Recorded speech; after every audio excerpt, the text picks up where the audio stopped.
Think about the point we've gotten to in this society where you're simply covering the fact that the police are grabbing people's cell phones without warrants, downloading the contents, putting GPS on tens of thousands of people's cars, dialing in and listening to our phone conversations without a warrant via federal law on the regulations. Not that they can do it under law, but that the regulations say all the cell phones are designed to do that.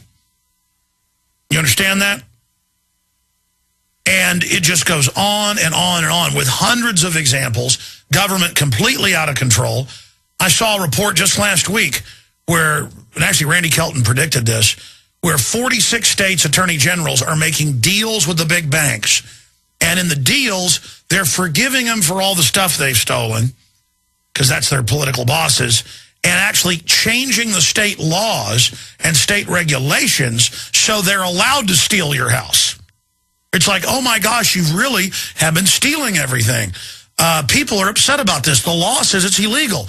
We'll just claim we're taking you to the woodshed and we're going to publicly slap you on the wrist. But once we get around the woodshed, we're going to let you basically politically rape and financially rape the public some more. We're going to have the public tied down around the back, okay? I mean, of course, if Bank of America and others have been caught taking houses they know aren't theirs. You see, if a foreign army landed and said, you are our slaves, people might resist. Actually, the way we've been domesticated, most people would go out and wave handkerchiefs at them and, worship them. Today, if the Russians invaded, most people would go out and wave at them and say, can I turn in my neighbor? They don't like you. I mean, literally. The average yuppie would say, they'd show up at the commissar's office and say, can I help round up Americans? I love this tyranny. Can I have some power? I noticed you stomped a guy's brains out this morning down the road. Can I have a uniform? I want that power. I mean, really, I'd say about 60% of Americans would love it. It doesn't matter, though. We're going to fight these people. Okay? We're going to fight them. And it really hit me this morning while I was jogging that we always talk about the government, the government. This is not our government. This is a foreign corporate system that's come in and is setting up a classical tyranny with a high-tech integrated system. And they're openly setting up illegal federal checkpoints everywhere. They are intentionally trying to intimidate us. They're going on the news and announcing, yeah, all these cities are putting in high-tech street lights that watch you and listen to you and dial into the police in live time, and cities are paying for these with Homeland Security grants. And then at the end of the newscast, they have the info babe on the local Fox affiliate in Charlotte. She says, we talked to the local Homeland Security official. He's an official, not a servant. He's a lord. We talked to him, and he said even if these were put into the streetlights that city now has, you would never know. It's like, well, they're already there. They're just putting more in. Because this company bragged about it a few weeks ago, some new contracts they got. There's a whole bunch of companies doing this. And the feds had them pull the video, but now they've decided to go ahead and go with it. So they're like, yeah, okay, the street lights are listening to you. Because they're like, hey, let the slaves know. We're already taking their houses for no reason. For God's sakes, we put cancer viruses in their vaccines and fluoride in their water. So what? Let them know. Let them know. We got an unlimited force of people that want to kick Americans around and think it's manly. Let them know. Let them start a war with the globalists. That's what the globalists think. Let them chew up a bunch of our minions. That'll just be a bigger excuse to take over. We'll sit out offshore while this happens because we've got an unlimited fountain of control freak thug bullies. And that's their attitude, and that's where they're going. And they'll take everything. People ask, how far will this go? I was on Mancow's show, and he goes, I got 3 tickets in one day. He goes, they come in the parking garage and, said that his city sticker wasn't stuck, a half inch in the right spot. And then they gave him another write-up, and it's a brand new car. And they just go around nickel and diming, as Emmanuel announced. Of course, you're a slave. They have disdain for you. They hate you. They've stolen the country blind. Of course they let the troops rot and don't even put the right bodies in the caskets and ship them back to the family and don't tell them, so they pop open the casket and there's a rotten body. That's all in the news. They don't care. They tell you they love the troops and wrap them in flags all day. Let's go to break with the info babe saying, we'll come back and play this clip.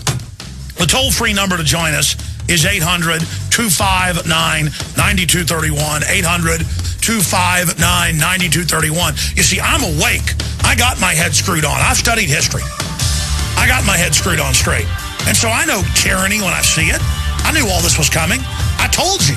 So instead of being lauded for being right, I'm a schizophrenic as it happens. All right, I want to give everybody the big news flash here. The globalists are not going to give us quarter. They are not going to back off. This is a hot tyranny. And in military parlance, that means it's an aggressive, in-your-face, total domination system. The elites have bragged. We've read their quotes, written constant articles about it, that they studied all the dictatorships and control systems of the world, and that they decided to go with a pharmacological drugging of the water supply and food, covertly, overtly pushing drugs, over-the-counter and illegal and prescription, to bathe you in an entertainment distraction system, to basically also divide and conquer populations, and to bring in a tyrannical world government to incrementally shut off resources, and then heavily social engineer the societies into total and complete collapse, and then phases of ratcheted up controlled bioweapon release that then result in 80 to 90% population reduction.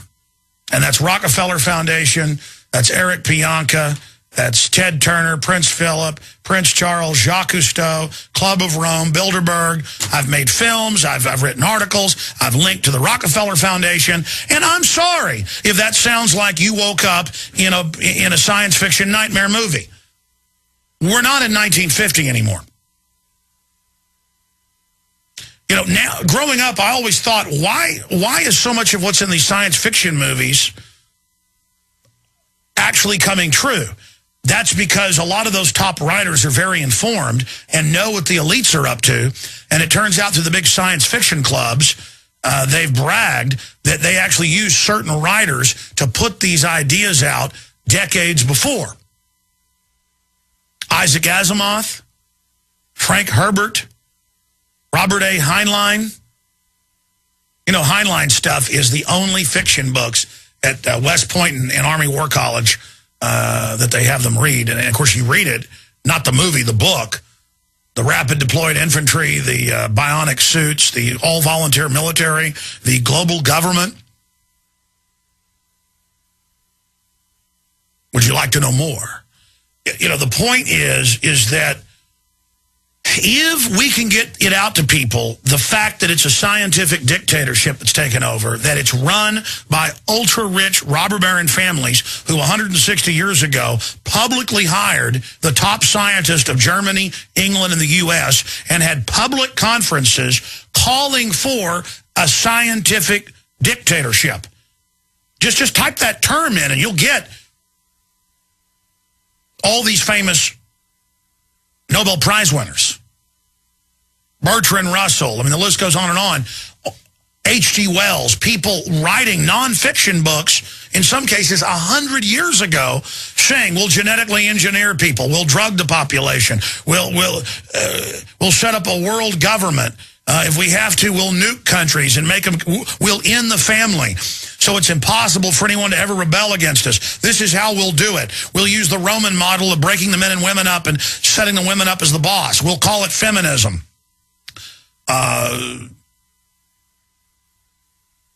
Bernays wrote about this.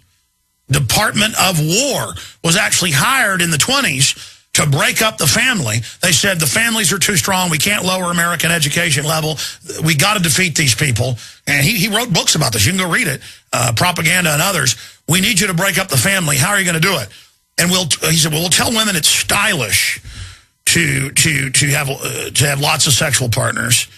And we'll tell men it's stylish. And we'll have leaders we pay that are seen as cool call for feminism, and they'll march and smoke cigarettes because then you can sell cigarettes to them as well and make some money as a side issue.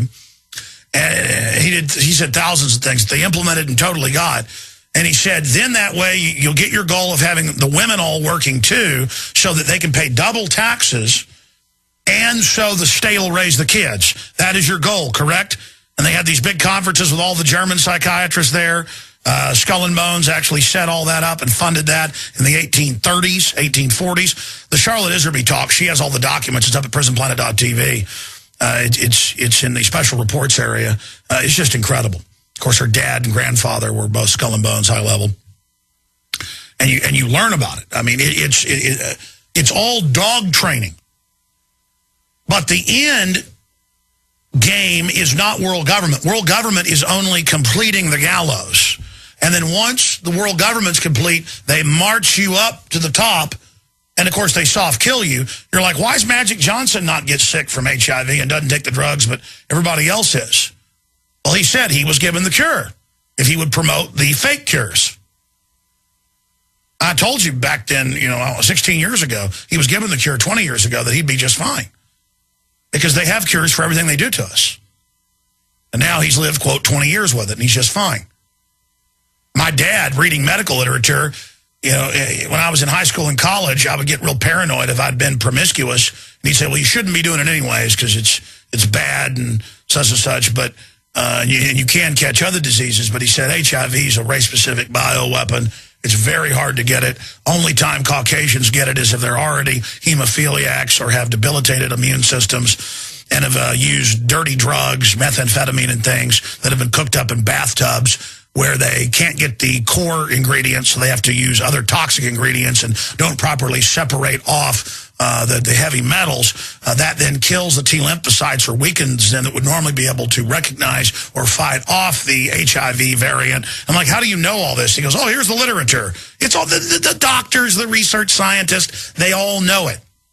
My dad was going to school to be a research scientist, top of his class. By high school, he was already at MD Anderson working during the summers. And then, of course, he met my mother. She got pregnant, and he wanted the fast track to just make some money, became a dentist. But the point is that's why he's still into that stuff. He reads all that literature. So that's another reason I know all of this. But this was known a long time ago. Okay, so people look at this government like, oh, it's out of control. Oh, it's corrupt. Folks, there are congressmen that listen to this show. You've heard them talk about how they listen. And they're good people by and large, but they're not even raising enough of a fit about domestic internal checkpoints that are 10th Amendment violators, that are right out of a third world dictatorship, that are dangerous and that are bankrupting our country. They admit that in New York City in the last decade, they've spent more than 20 billion. You heard me right. You can look this up. In 1 year alone, they spent $6 billion on surveillance systems in New York. You think that's just cameras? I saw a report a few years ago where Boston spent $1 billion in 1 year. People won't believe it. Type Boston gets $1 billion for security from Homeland Security. Boston gets $1 billion. And I think it was another article. Some other, it was Chicago got $2 billion. The point is, folks, $2 billion isn't just the cameras. It's face scanning software, license plate reading. It's microphones. They're everywhere. They're everywhere. They're all over Austin.